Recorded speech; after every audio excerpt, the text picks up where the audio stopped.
Dear friends, good morning on Wednesday the 12th of May.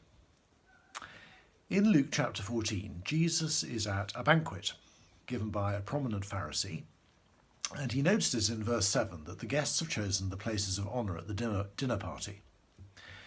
In that culture, the closer you sat to the host, the more important you were seen to be, and the more networking you could do with the other influential people to further your business interests and your social standing. You may think that sounds quite like the dinner party circuit of today, and I wonder when that's going to get going again.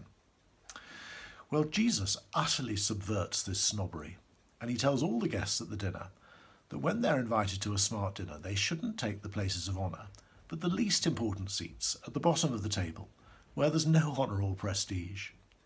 Jesus is turning the whole system of entertaining on its head.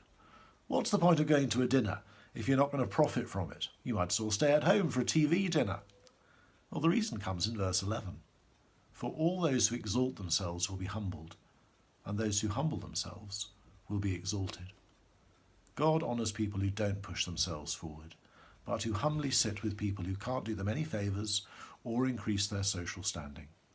And people who try to climb up the social ladder will be humbled when they discover that God is completely uninterested in such self-promotion.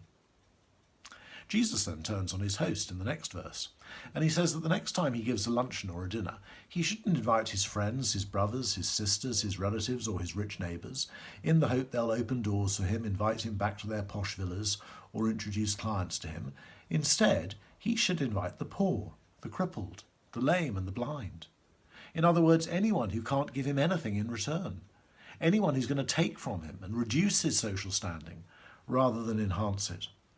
And the reason he should be so radically generous in his hospitality is that he can be sure that he will be rewarded at the resurrection. Well, how would Jesus go down at one of our parties? And how should we apply this deeply subversive teaching to our church? One of our main objectives in the next 12 months is to re-establish relationships in our church as we come out of lockdown and get to know each other again. It will be so easy from next Monday only to invite our old friends round to our homes, or people who we'd like to get to know because they're like us, or they might be able to help us in some way.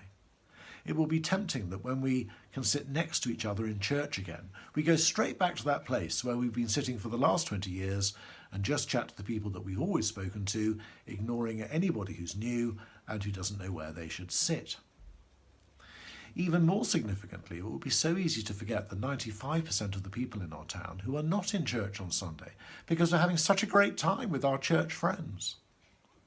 Isn't Jesus telling us to go out and invite the equivalent of the poor, the crippled, the lame and the blind to the banquet? Even more challengingly, when we come back together again, will we be the sort of community where people who aren't used to church would feel welcome? Or are we in danger of only associating with our friends, brothers and sisters, relatives, and rich neighbours? I find Jesus' teaching deeply challenging, and I pray that we will meditate on it deeply and consider what sort of people and what sort of church we're going to be as we come out of lockdown. God bless you today.